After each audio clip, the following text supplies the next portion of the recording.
Dan Goldin was head of NASA with all its preoccupations, but watch his jaw drop. He'd just caught a total eclipse.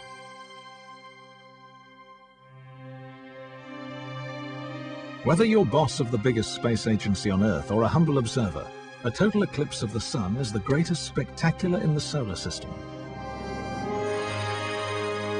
The diamond ring, an almost magical moment. Within seconds, the Moon will completely obscure the Sun, an astonishing celestial coincidence. Totality, and it happens because the Moon is 400 times smaller than the Sun, while the Moon is also 400 times closer than the Sun. Another diamond ring, and the Sun returns. This is not animation, but time-lapse of an actual eclipse. Totality lasted only a few minutes. The whole event, with the partial phase before totality and this one after, took 3 hours.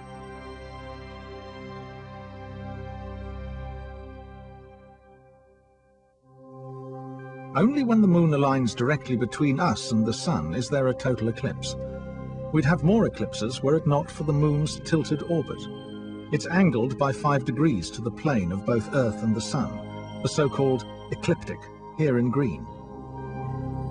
During each orbit of Earth, the Moon twice intersects the ecliptic.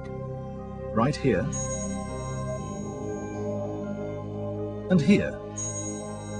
But only on the sunny side of Earth, at this intersection, can a solar eclipse occur. Imagine you, the viewer, are the Sun. The Moon approaches alignment. A total eclipse. It happens about 70 times a century, although partials occur more often.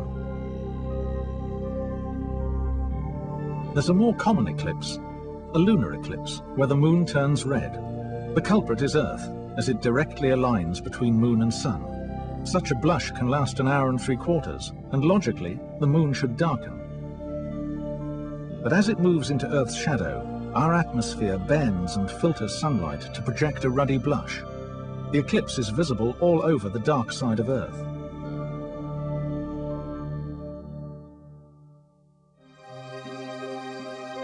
Back with solar eclipses, sometimes the Moon doesn't quite cover the Sun. That's an annular eclipse. The cause is the Moon's slightly elliptical orbit. For when the Moon's farthest away, the full shadow just misses Earth.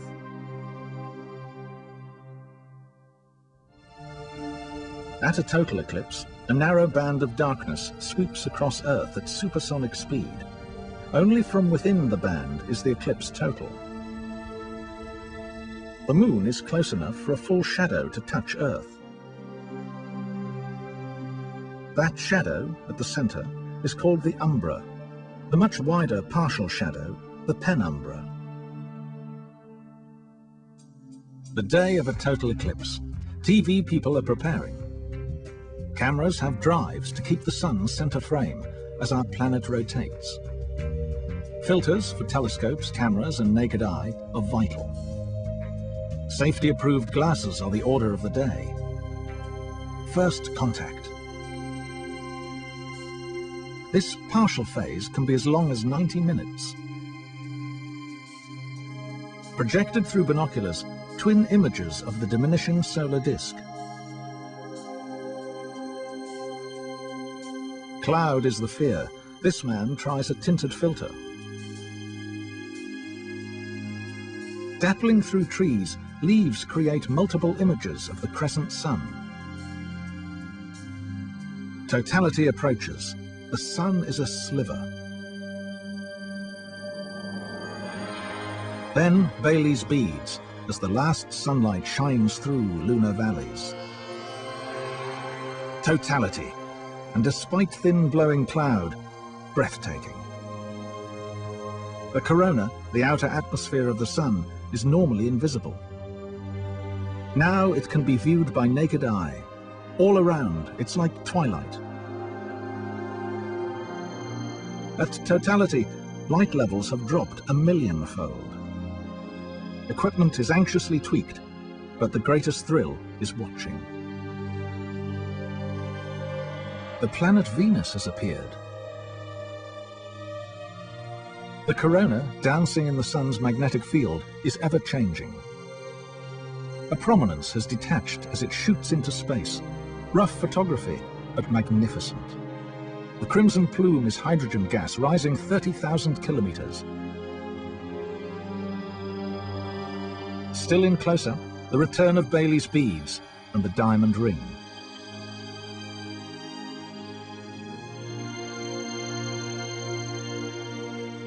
Nobody's much interested in post-totality, especially if it's cloudy.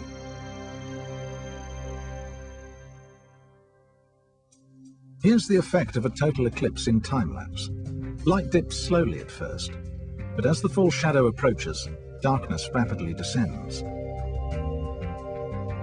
Birds roost, flowers close, and like heralds, dogs bark. Totality can last up to 7.5 minutes. It's an experience no one forgets. A total eclipse arouses deep feelings, and when the sun reappears, primitive relief.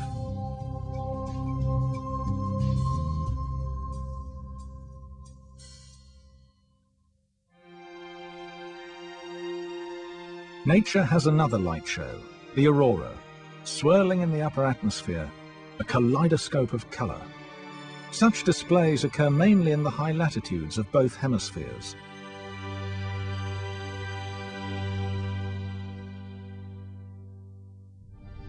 The cause is 150 million kilometers away, the sun.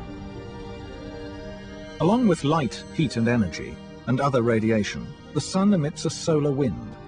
Whirled outwards by the magnetic field, the wind blows at up to 400 kilometers a second, a continuous flow of tenuous gas and electrically charged particles. These particles are obstructed when they reach Earth. They must flow around our magnetic field, but some connect and are trapped.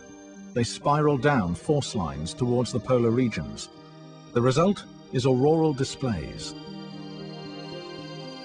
Around magnetic north, the aurora is a glowing oval. Energized solar particles are interacting with atoms and molecules in the upper atmosphere. And when there's an aurora in the north, there's a mirror image in the south.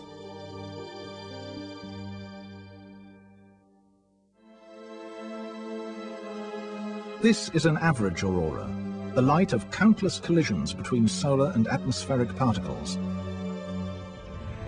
But every so often, the sun throws a tantrum. It's called a coronal mass ejection. Here are several over a week. The solar wind can accelerate to 1,000 kilometers a second.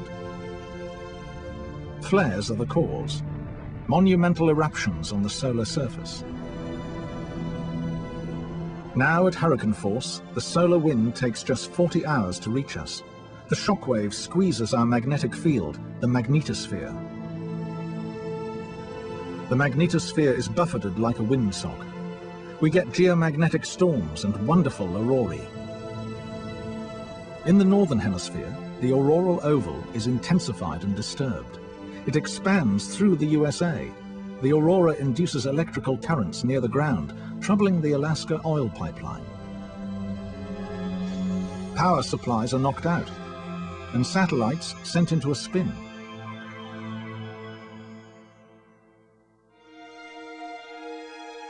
But the great blessing of storms from the sun are the jaw-dropping aurorae on Earth.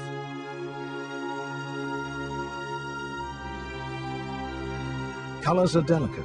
Greens and reds are caused by excited atoms of oxygen, purples and deep reds by nitrogen.